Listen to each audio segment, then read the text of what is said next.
Hey, thanks for joining me today for episode number 69 of Podcasting Your Brand. I'm your host, producer Jemmy, providing learning lessons for you to podcast your brand. And today I'm going to be diving into my next Podcasting 102 topic, guesting to grow your audience, with my pro podcasting peer, Kate Erickson Dumas. This episode is brought to you by my own brand, Flintstone Media. Listen in and let's do this. First, by starting with one of my daily tips. Hey, it's producer Jemmy here with your podcasting tip, and discoverability is always a puzzle, an egg we are trying to crack as podcasters, right? And it's great that a lot of podcast listeners are using podcast players as search engines now. They'll actually search for a topic in the player itself. And it's also awesome that people still use Google and can find your show through Google. But here's the thing, my tip today has nothing to do with podcast players or with Google. It actually has to do with the number 2 search engine in the world. If you don't know what it is, guess what? It's YouTube. So you have to get your show onto YouTube. Even if you have an audio-based only show, then you have a couple of options. One option is to take the audio only and marry it to your show art or episode art, whatever, and use that and put that onto YouTube. The second option is, if you're recording audio only, still turn on the cameras and record yourself anyway and make that onto a YouTube video. And if you are podcasting your brand and your brand has a YouTube channel already, then you can add your podcast as a playlist on your channel. And that way it's discovered right along with all of your other content. Come back here and keep discovering more tips every day. Podcastingyourbrand.com. I'm producer Jemmy. So be sure that you're following me on social media, but subscribing to me in particular on Instagram and TikTok so you get all of my tips and you get them first. Now, I also wanted you to be the first to know that I've been invited to speak on a panel on podcasting at the Mom 2.0 Summit in Scottsdale, Arizona in May. I am so excited. This is a massive, massive summit for moms and parenting, and it's just going to be a lot of fun. And not only that, but this is their only podcast panel for the whole entire summit. So it's a major opportunity. I'm really, really proud. I hope to see you there. There'll be a link in the show notes for the Mom 2.0 Summit in Scottsdale, Arizona in May. I hope you can join me there. But if not, there are 2 other opportunities for you to work with me live. If you're thinking about launching launching a podcast, you can join me in my podcast launch mastermind. I also, if you have a podcast already, I have a podcast maximization workshop. So both of those are available online if you want more information or to sign up. toppodcastworkshop.com. Okay. Now here's the thing. I want to get on to today's lesson because my last pro podcasting peer, Alex Sanfilippo, he literally and figuratively wrote the book on being the best match between guests and hosts. In order to grow your audience, if you have a guested show, having the right guests is so super important.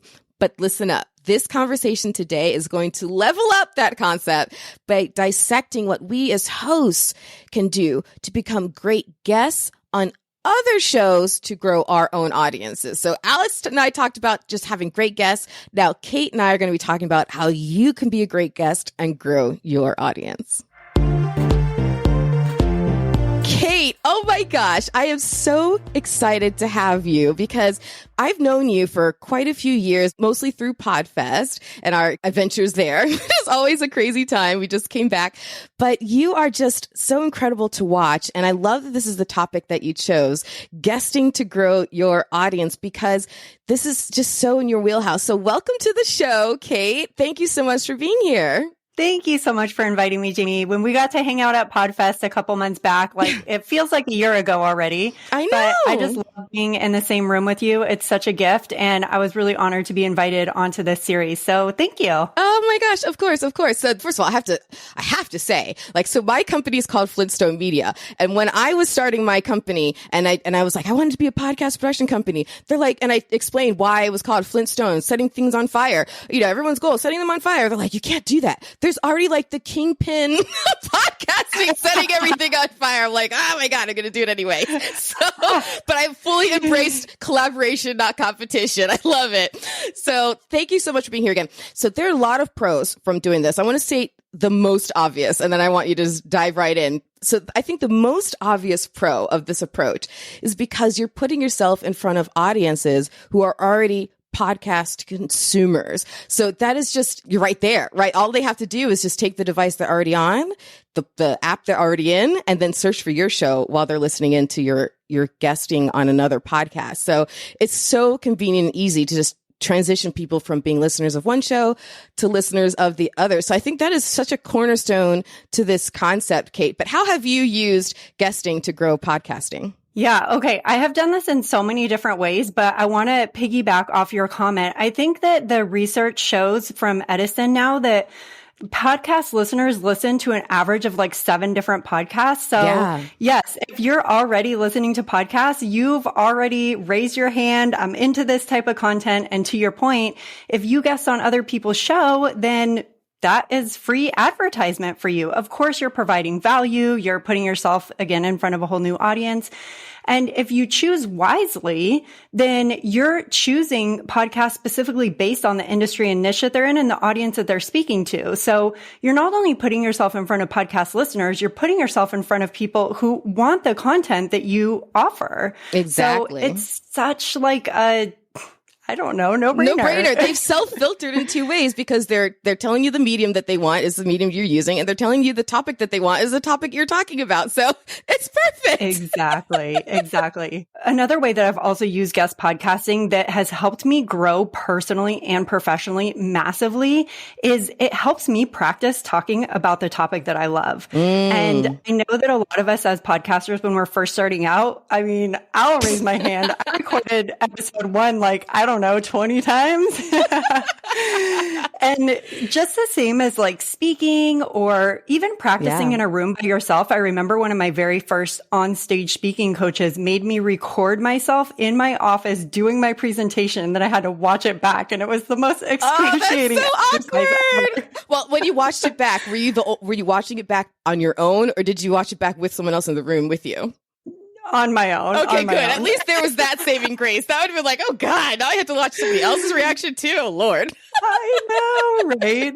But you're right, because it does let you practice, and finding your own voice is super key and important. Mm-hmm. Yeah, that repetition for me has been so massive. It's helped me practice talking about my topic. It's helped me on the microphone. So it's not only helping me get in front of a whole new audience, it's also helping me improve my craft and improve my own podcast, because I get ideas from other shows too. When I'm a guest on other shows and I get asked certain questions over and over again, I think like, okay, maybe this is a topic I could bring onto my own podcast. So it also gives me great content ideas. I think it also can give you an insight into how you're perceived. What is it that people are really looking to you for and gathering from you and paying attention to you? Because those are the questions that are kind of coming up, right? So that makes a lot of sense. There's so much power in what we're talking about here in terms of guesting on other people's shows because of the fact that you're in the medium, you're in the topic and everything else. So tell me more about what you've done to make this really, really work for you. And if there's anything that you've learned to avoid, also, I'd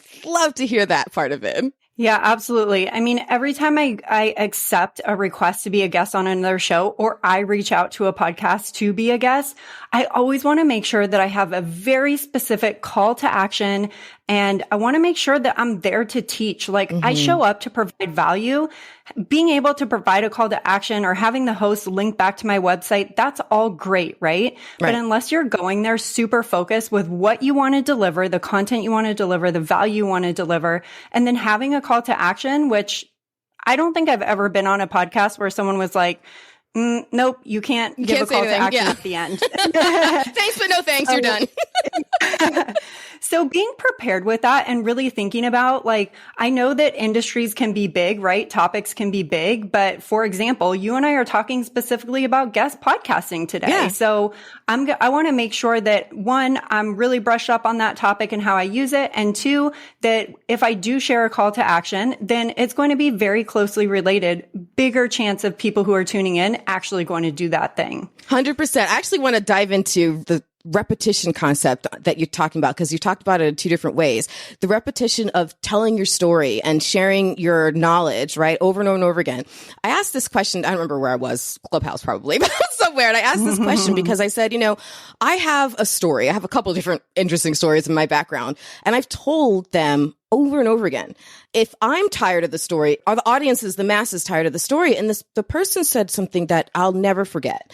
They said, no, all you're doing is getting better and better and better at honing it and telling it. And then eventually you can also parlay that into a paid speaking gig, a paid topic that a topic that you're paid to speak on because you've now practiced it so much through that repetition. And it made me think about it completely differently. And then the other part of repetition I want to highlight too is that call to action. Now, I raise my hand saying I'm super guilty, and I've gotten better over the years, but I'm super guilty at asking for like anything. Okay. Asking for anything makes me really awkward and feel really uncomfortable. And so even if I'm just speaking to nobody, there is nobody watching me, there's no one in the room, it's just me, I still feel like saying call to action to an audience that is going to hear me in a couple days it feels weird.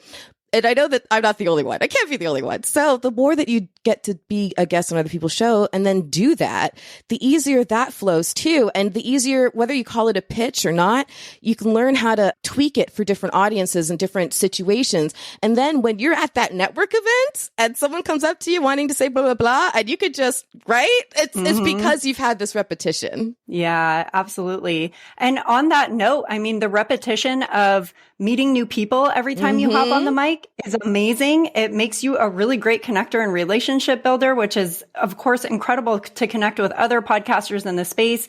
And I also love it for the authority and credibility it provides. Yes. If you're a guest on like a big name show in your industry or your niche, you can feature that on your website. You can, share it with your own audience. And you mentioned speaking gigs. I mean, I believe that my appearances on other podcasts help me identify kind of that thing that I'd be known for. And I believe that's the only reason I ever got invited to speak on stages. So I really feel like there's this like multi-prong approach of how incredible this can be for you and your business. It truly can be. Actually, you mentioned something a moment ago. You mentioned sharing the episode out. So in terms of after you've recorded, so you've been a guest on somebody's show. Now, we as podcast hosts, we hope our guests will do. We hope that they'll maybe even pay for a billboard on the side of I-95. That'd be great. They're not going to do it. But we hope they share it at least, right? So reversing that, now we're the guest. What can we do? Let's lead by example. What should we do? I'm thinking, asking for a clip. For example, Mark Savant, who was a guest on here a couple of episodes ago, asked for a clip of the show. So I sent out a 5-minute clip or something like that. And he's going to include it in an episode of his show. So now we're cross-pollinating, right? So it's like double the effect. But so yeah, we kind of can feed off of each other in that way. But there's so much of that happens. And I also want to speak to what you mentioned a second ago about just the networking in general, because that amount of support, oh my God, there's so much power in the microphone to be able to put your mind together for 20, 30, 45 minutes with somebody who otherwise you'd have maybe had to pay a lot of money for a consultation or something of that nature, or just never gotten on their calendar at all, because why would they just randomly meet with you, right?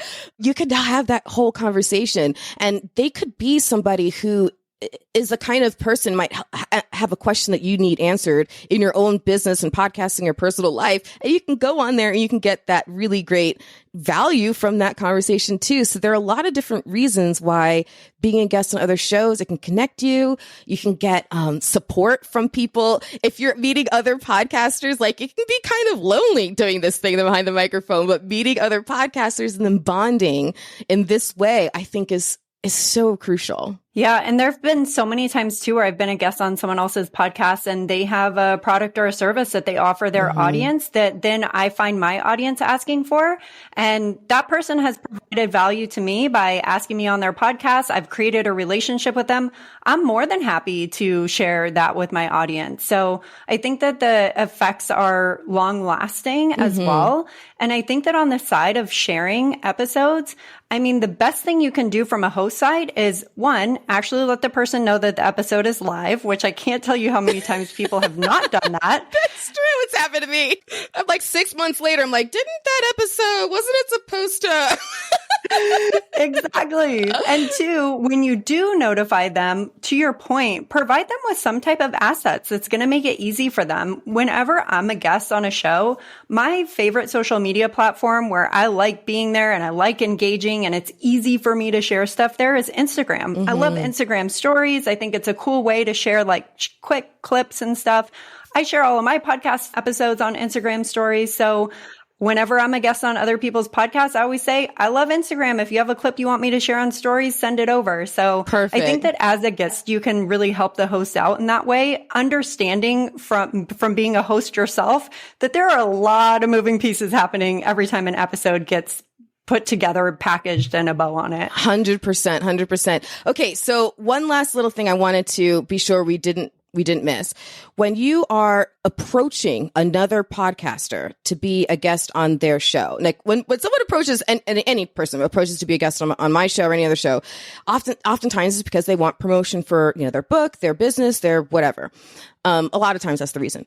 So if we as podcasters are asking to be a guest on another show, it's because we generally want to grow our audiences for our own stuff. And that's A-okay. But there's you don't want to just have the same pitch to everybody. You don't want to present yourself the same way to everybody. So can you speak a little bit on how to best approach another podcaster based on, their audience and how to angle yourself? Yeah, definitely. So I know that a lot of people look for quick tips and things that are going to save them time. For me, podcast guesting is not like this quick, easy golden ticket thing that to your point, you don't just send out the same email to 50 different podcasts. A lot of people do, but if you're listening to this, please don't do that. Stop it right now. We see you about to write it send. Stop it. I really, if I'm pitching myself to a podcast host, I've listened to their podcast more than once. Mm-hmm. I understand what their content is about and how they deliver it. And I know where the gaps in their content are. Oh, that is so key. So I know that if they haven't talked about guest podcasting or something like that, and they talk to an audience who's their audience is looking for ways to grow their audience, they don't even have to be podcasters. Podcast guesting is for anyone who's looking to grow their audience, is willing to get on a microphone. So I could reach out, let them know that I've listened to their show forever, or if I've listened to 5 episodes of maybe a favorite episode of mine. And then I'm going to say, I know that you talk about podcasting, but I haven't heard you have a guest on who talks about guest podcasting. I'd love to come on and share that. I've been a guest on X number of podcasts. This is what it's done to help me grow my business. I think I could provide a lot of value and 5 clear steps of what somebody looking to do this could do right now. Because I know my content, I always want it to be super actionable. I want to tell people what they can do, how to do it so that they can take their earbud out from listening to that episode and go take action. Right. I'm always going to offer up an exact topic and a flow. I'm going to help save them time. I'm not going to say hey, I like talking about podcasting. Want to have me on your podcast? That's creating so much work for that person. Right. Then now they have to figure out the angle. Yeah. What have I covered? And so I love reaching out, having you could even do a proposed title, bullet point outline for what the episode's going to be about, the reasons why you think that you're qualified to do that. And I always also include, and I'd love to share this episode with my audience when it goes live, which, as we already spoke about, that's a huge bonus for podcast hosts because not a lot of people take the time to share it. Well, I appreciate it in advance. Definitely do.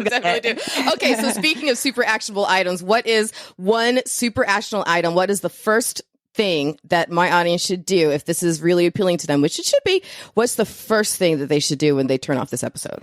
Go to well, you don't even have to go there. You're already there. Whatever app you're listening to this podcast in, go to your show or one of the top shows in your industry or niche.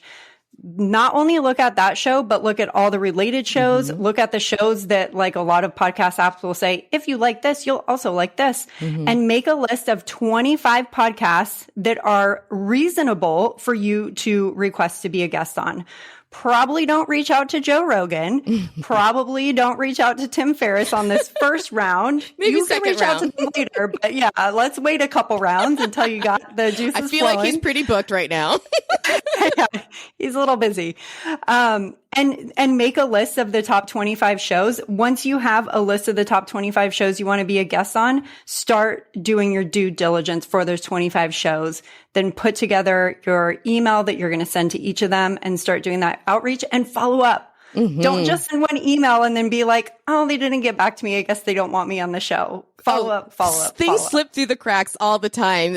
We don't even mean for them to. Sometimes they're really important. So yes, you follow up. That is super important. Okay. So as we close out, Kate, please tell my audience a little bit about Entrepreneurs on Fire, Podcasters Paradise, and everything else you have going on, and how they can continue to find, follow, and support you. Yeah, awesome. Thank you so much. So I'm one half of the team that produces the Entrepreneurs on Fire podcast. We've been doing this for over 10 years. We have 3,700 or 800 episodes at this point. Gosh, you can't even keep track. 3,700. I don't know. Depending on when this episode goes live. Oh, that's true. That's true. It's a daily podcast where my husband, John Lee Dumas, interviews entrepreneurs. If you're interested in checking it out, we also have a blog full of content for entrepreneurs, for podcasters. It's all over at eofire.com. And Jamie, you mentioned Podcasters Paradise. We also run the #1 online community for podcasters where we teach you how to create, grow, and monetize your podcast. And you can learn more about that. Yeah, look at that Look t-shirt. at the t-shirt. You can learn more over at podcastersparadise.com. Wonderful. Well, Kate, thank you so much. It was so lovely being able to see you a few months ago. Yeah, you're right. It did feel like a year ago already at PodFest, and be able to give you a big hug. And thank you so much for joining me on the microphone today. This has been a lot of fun. You are so welcome. Thank you, Jimmy. Well, thank you to Kate once again for being my guest, known as the heartbeat and integrator of awesome ideas behind Entrepreneurs on Fire. She has definitely led the league on knowing how to network and grow as a guest on other podcasts to grow your own show and grow your business. So I seriously can't thank you enough, Kate, for being a guest on my show. I hope it helps you grow. Now, next week, I'll be giving you a practical guide for submitting yourself as a guest to be on other shows. What should you do and what should you not do? So come back next week for episode 70 of that. Now, let's end with one more of my daily tips. Be sure to subscribe again on social media, but in particular TikTok, Instagram, and also YouTube. So you get all the tips and you get them first. And also, I want to mention real quick, a new feature on podcastingyourbrand.com. I'm now showcasing the shows that have reached out to me and my team saying, hey, we're listening to Podcasting Your Brand, and it is helping us as a show grow, just like Back of the Cereal Box did. And they're now featured on podcastingyourbrand.com. If you do the same, we'll also feature you. So go ahead and email me, or if you want me to talk about something in a future episode or in a future daily tip, email me, Jemmy, Jaime, at flintstonemedia.com. I look forward to doing all of that for you. All right, it's producer Jemmy signing off for now, almost until we get to that last daily tip. But remember, the only thing more powerful than your voice is your spirit to use it. So now let's get on to that daily tip. Hey, it's producer Jemmy with your tip today, and this one is going to be a super simple, super easy, set it and forget it hack for audience growth. And it's this. Listen, if you're podcasting your brand, chances are you're sending around plenty of emails related to your brand. Emails to potential clients, current clients, potential partners, networking emails, blah, blah, blah, blah, blah, right? Well, each one of those emails can be like a little mini billboard for your show with this one little trick. Simply add your show, a little thumbnail of the show art that links to the show, to your signature block in your email. That way, every single email that goes out is an advertisement for your show. Every contact who loves you and adores you can now see that in your signature block. And hopefully it helps with your audience growth. Come back every day for podcastingyourbrand.com for more tips. I'm producer Jemmy.